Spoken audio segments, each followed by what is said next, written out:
So we are going to begin with the chapter Letter to a Teacher. The most important thing is there is no author of this chapter. That is why it is written School of Barbiana.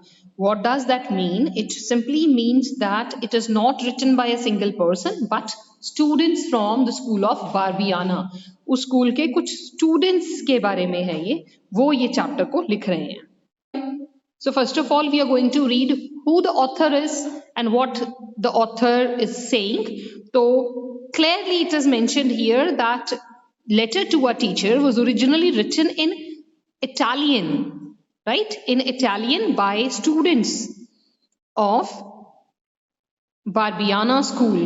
तो Barbiana School है and it was originally written in Italian language. ये जो chapter है.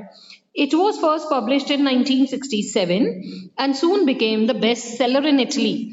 और उसके बाद it was later on translated into many other languages. And first of all, it was translated into English by Nora Rossi and Tom Cole in 1970. तो 67 में लिखा गया. Within 3 years it got the bestseller in Italy. Popular हो गया ये chapter जो है और उसके बाद इसको ट्रांसलेट किया गया. So it is written in a book of series. जैसे स्कूल में जो इकट्ठे फ्रेंड्स पढ़ते हैं उन सब ने मिलके लिखा है. That is why no single author is credited with the writing. So Barbiana is a small village of about 20 houses. बहुत छोटा सा विलेज है इटली का वो, जहाँ की इस स्कूल की बात हो रही है.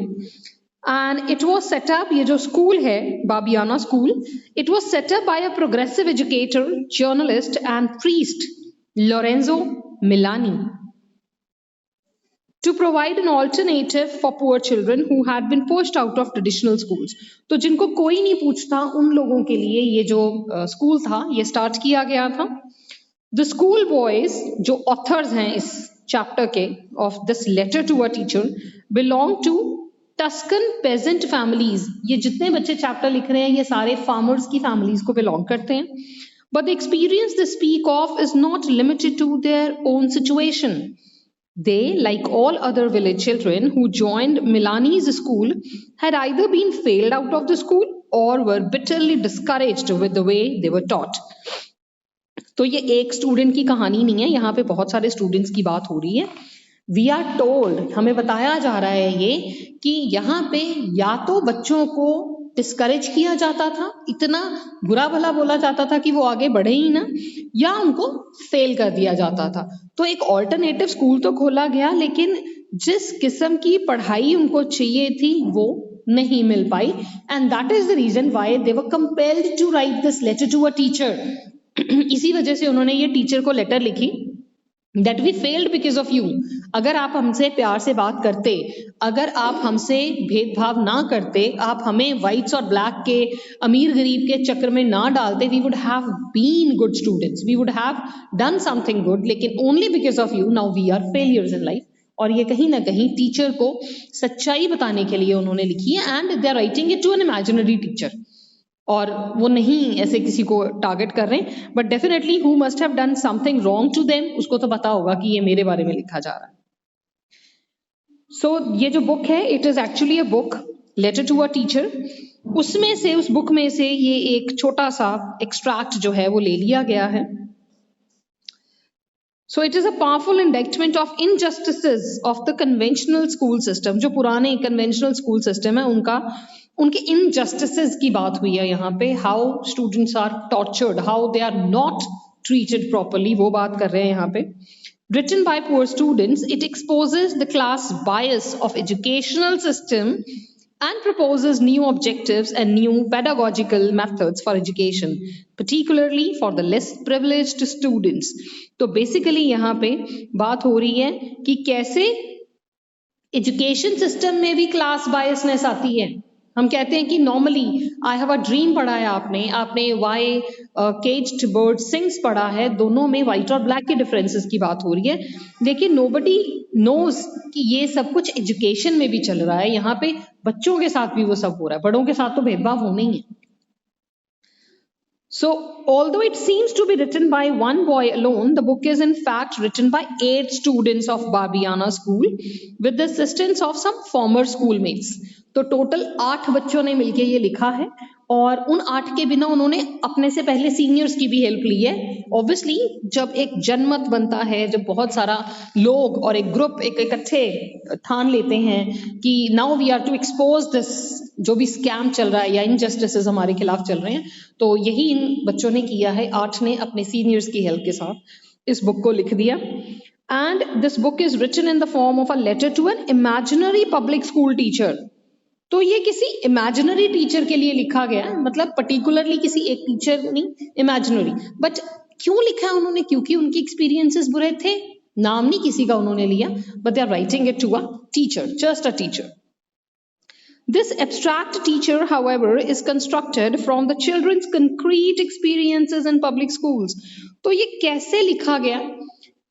जो उनके ओरिजिनल एक्सपीरियंसेस हुए हैं स्कूल में, अच्छे बुरे, उनके बेसिस पे उन्होंने किसी एक टीचर को टारगेट नहीं किया.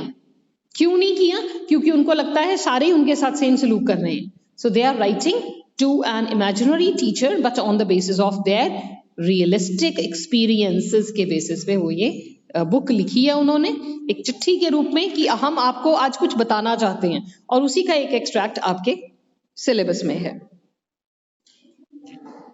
So this book in fact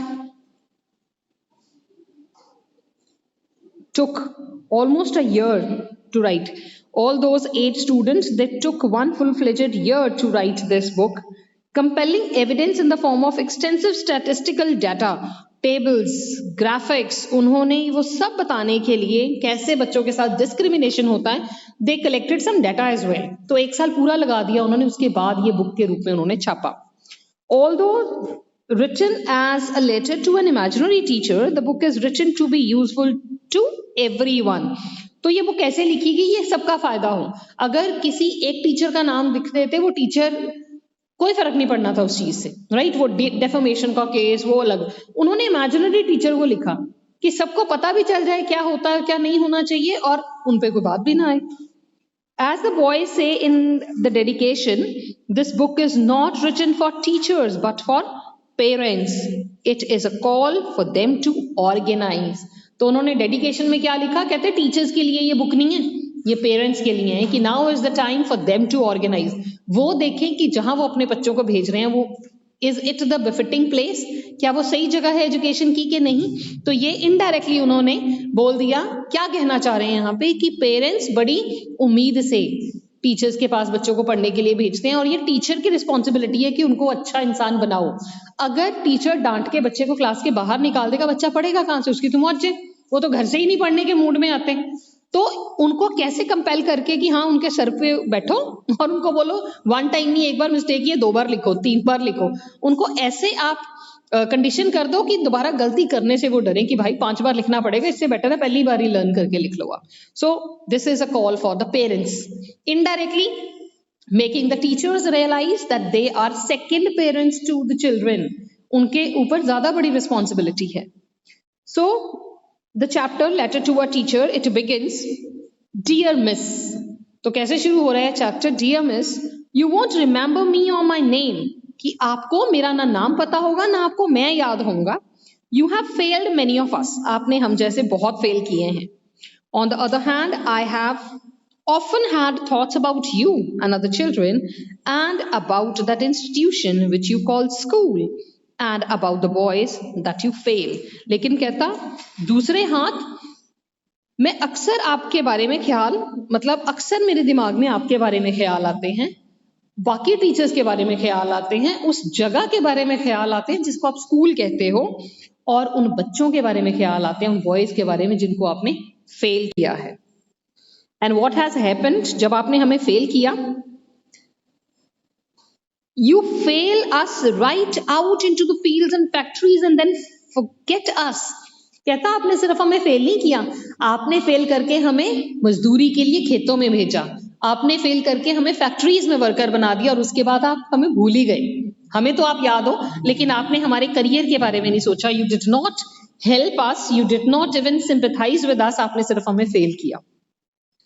और अगर तो ना पढ़ने की वजह से फेल हुआ कि पेपर बुरा किया है, दैट्स अ सेपरेट इशू, फिर तो फेल होना चाहिए। लेकिन अगर बिना आपको समझाए आपका कोई टेस्ट ले ले और आपको बिल्कुल भी ट्रेनिंग ना दी हो और आपको कहा जाए कि ये करके दिखाओ, दैट इज अनएथिकल, वो रॉन्ग है बिल्कुल। तो ये इनके साथ ही ऐसा ही हुआ।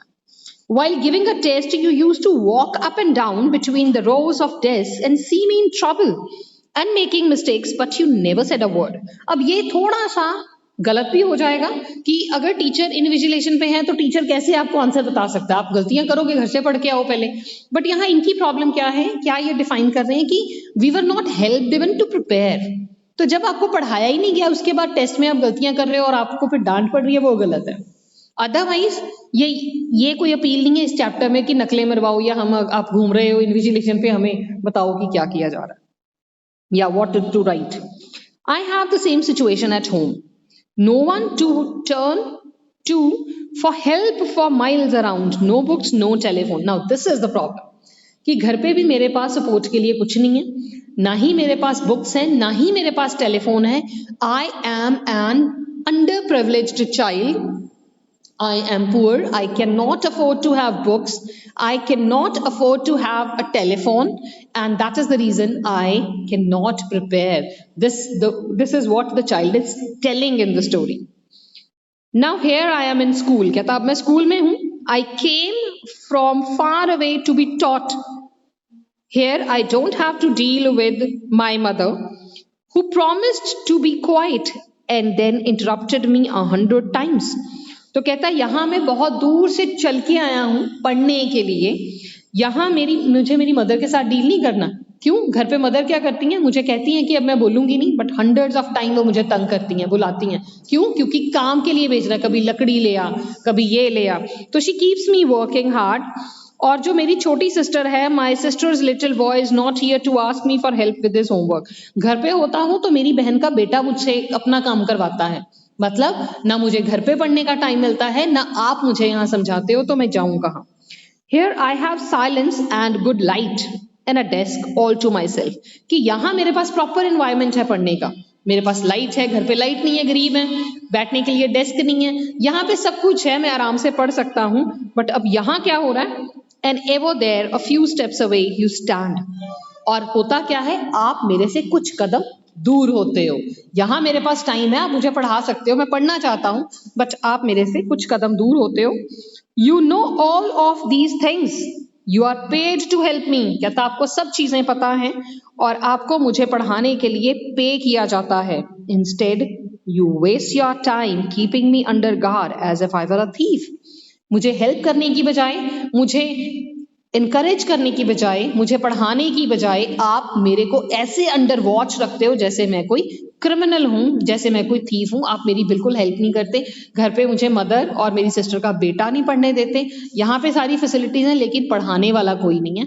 But he is making the teacher realise कि आपको मुझे पढ़ाने के लिए पैसे दिए जाते हैं, but you are not performing your duty properly.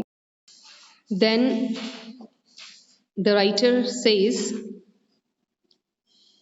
You know even less about men than we do.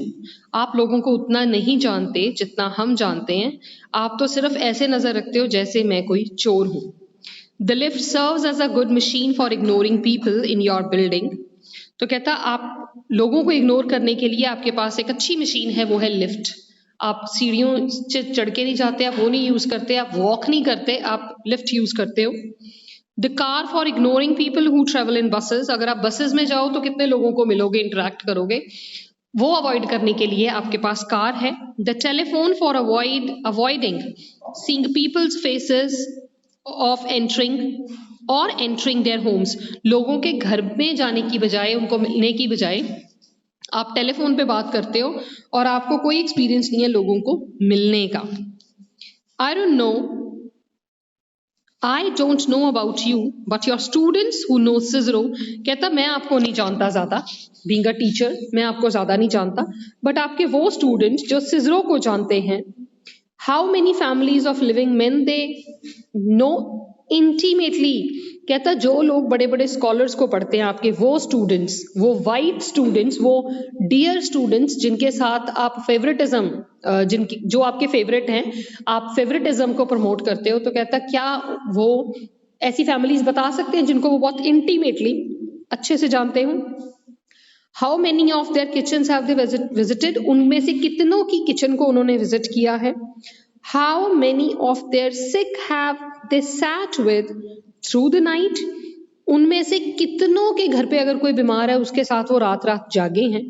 How many of their dead have they bone on their shoulders, कितने उनमें से ऐसे हैं जिन्होंने, उन स्टूडेंट्स में से जिन्होंने किसी अपने नजदीकी की डेथ के बाद उनको कंधे पे उठाया हो? How many can they trust when they are in distress, जब वो दुखी होते हैं उनमें से कितनों पे वो विश्वास रख के अपने दिल की बात कह सकते हैं? तो इन सारे क्वेश्चंस का वो आंसर क्या एक्सपेक्ट कर रहा है? एक नो, कि जिनको स्कॉलर्स आते हैं, जिनको बुकिश नॉलेज है, उनको प्रैक्टिकल नॉलेज बिल्कुल नहीं होती। 1,000 motors roar under your windows every day, कहते हैं हजारों गाड़ियां आपकी विंडो के नीचे रोर, शोर मचाती आती जाती हैं। You have no idea to whom they belong or where they are going, आपको बिल्कुल कोई आइडिया नहीं है वो किसकी हैं और कहाँ से आई हैं, कहाँ वो जा रही हैं। But I can read the sounds of my valley for miles around, लेकिन कहता मैं मेरी घाटी, मेरी वादियों में की आवाजें सुन सकता हूँ, पढ़ सकता हूँ। I can read the sounds, मैं साउंड को पढ़ सकता हूँ, मुझे पता है खुशी वाली साउंड कौन सी है और दुख वाली कौन सी है। The sound of the motor in the distance in Nevio going to the station a bit late. If you like, I can tell you everything about hundreds of people, dozens of families and their relatives and personal ties. कहता अगर आप चाहते हो तो मैं आपको बहुत कुछ बता सकता हूँ, मैं आपको सैकड़े लोगों के बारे में बता सकता हूँ, दर्जनों फैमिलीज के बारे में बता सकता हूँ, उनके रिश्तेदारों के बारे में और उनके किसके साथ पर्सनल टाइज कैसे हैं, मैं सब के बारे में आपको बता सकता हूँ। Whenever you speak to a worker, you manage to get it all wrong. Your choice of words, your tone, your jokes. तो कहते हैं जब आप किसी लेबरर के साथ, किसी वर्कर के साथ बात करते हो, आप सब कुछ गलत करते हो, आपकी चॉइस ऑफ वर्ड्स बड़ी गलत होती है, आप उसको इंसल्टिंग वर्ड्स के साथ उससे बात करते हो, आपकी टोन ठीक नहीं होती है और आपके जोक्स भी अच्छे नहीं होते। I can read the sounds of my valley for miles around. तो वो कहता है कि मैं अपनी वैली, अपनी घाटी, अपनी वादियों की जो आवाज है वो पढ़ सकता हूँ, जो साउंड्स हैं उनको पढ़ सकता हूँ। The sound of the motor in the distance in Nevio going to the station a bit late. If you like, I can tell you everything about hundreds of people, dozens of families and their relatives and personal ties. तो कहता हूँ मैं तो गाड़ी की आवाज सुन के बता सकता हूँ कि स्टेशन के लिए लेट जा रही है। मैं आपको सब कुछ बता सकता हूँ सैकड़े लोगों के बारे में, दर्जनों फैमिलीज के बारे में, उनके रिश्तेदारों के बारे में और उनकी पर्सनल टाइज के बारे में। Whenever you speak to a worker, you manage to get it all wrong. जब आप किसी वर्कर से बात करते हो आप सब गलत बोलते हो। Your choice of words, your tone and your jokes. ना आपके वर्ड्स सही होते हैं, आपकी टोन भी सही नहीं होती और आपके जोक्स भी आप गलत क्रैक करते हो। I can tell what a mountaineer is thinking even when he keeps silent. कहता मैं ये तक बता सकता हूँ कि अगर एक माउंटेनियर, माउंटेन पे चढ़ने वाला इंसान चुप है, वो क्या सोच रहा है मैं ये तक बता सकता हूँ। मुझे ह्यूमन बीइंग्स के बारे में बहुत नॉलेज है, मुझे स्कॉलर्स के बारे में नहीं पता होगा, मुझे आपकी गेम्स के बारे में नहीं पता, मुझे ह्यूमैनिटी के बारे में पता है। And I know what's on his mind even when he talks about something else. कहता मुझे ये भी पता है कि उसके दिमाग में उस टाइम क्या चल रहा होता है जब वो किसी और चीज के बारे में बात कर रहा होता है। This is the sort of culture your poets should have given you. कहता ये वैसा कल्चर, वैसी सभ्यता है, सभ्यता सिविलाइजेशन होती है, ये वैसा हेरिटेज, वैसा कल्चर है जो आपके पोएट्स को आपको सिखाना चाहिए था, उनको आपको इंसान बनाना चाहिए था। It is the culture of 9/10 of the earth, but no one has yet managed to put it down in words or pictures or films. तो कहता ये अगर दुनिया को 10 पार्ट्स में डिवाइड करें उनमें से 9% का यही कल्चर है, but nobody has ever managed it to put in words और पिक्चर्स और फिल्म्स, लेकिन किसी ने इसके बारे में ना लिखा है ना इसके ऊपर फिल्म्स बनाई हैं। Be a bit humble at least, कहता थोड़े से हम्बल हो जाइए, थोड़े से डाउन टू अर्थ हो जाइए। Your culture has gaps as wide as ours, आपके कल्चर में भी कहता बहुत सारे गैप्स हैं जैसे हमारे में हैं। अगर हमें अच्छे से पढ़ना लिखना नहीं आता, आपको वो फिजिकल एक्टिविटी नहीं आती जो हम कर सकते हैं। तो अगर हमारे में कमियां हैं, कमियां आप में भी हैं। परहैप्स इवन वाइडर, आपके कल्चर में तो हमसे भी कहीं ज्यादा बड़े बड़े गैप हैं। Certainly more damaging to a teacher in the elementary schools. और ज्यादा गड़बड़ कहाँ है, कहता एलिमेंट्री स्कूल्स के टीचर के कल्चर में ज्यादा गड़बड़ है। क्यों? क्योंकि आप हमें उस हिसाब से ट्रेनिंग नहीं देते जैसे यू आर पेड फॉर, और आप हमारा वैसे ध्यान नहीं रखते जितने विश्वास से हमारे पेरेंट्स हमें आपके पास पढ़ने के लिए भेजते हैं। At the gymnastics exam, the teacher threw us a ball and said, "Play basketball." We did not know how. कहता जिम्नास्टिक्स के एग्जाम में टीचर ने हमारी तरफ फेंक के बास्केटबॉल कहा, बास्केटबॉल खेलो, बॉल फेंकी और कहा बास्केटबॉल खेलो। कहता हमें नहीं आता था कैसे करना है। The teacher looked us over with contempt, my poor children, और हमें कह रहे हैं बेचारे बच्चे, राइट? हमारे ऊपर कंटेम्प्ट से देख रहे हैं, हमें अच्छी नजर से, प्यार से, कंपैशन से नहीं देख रहे हैं। उनको भी कहीं ना कहीं ये चीज खटक रही है कि हमें आ नहीं रहा। He too is one of you. तो इन लाइनों का नेगेटिव पॉजिटिव दोनों मीनिंग निकलता है कि वो भी आप में से ही एक है। The ability to handle a conventional ritual seemed so vital to him. Conventional is old, ritual is रीति रिवाज। अब एक रीत है कि फेल करो और दोबारा रीटेस्ट का चांस दो, और एक पॉजिटिव रीति रिवाज ये है कि सिंपैथेटिक हो जाओ। सो एक टीचर ऐसा है जिसने प्रिंसिपल को क्या कहा है, he told the principal that we had not been given any physical education and we should take the exam again in the autumn.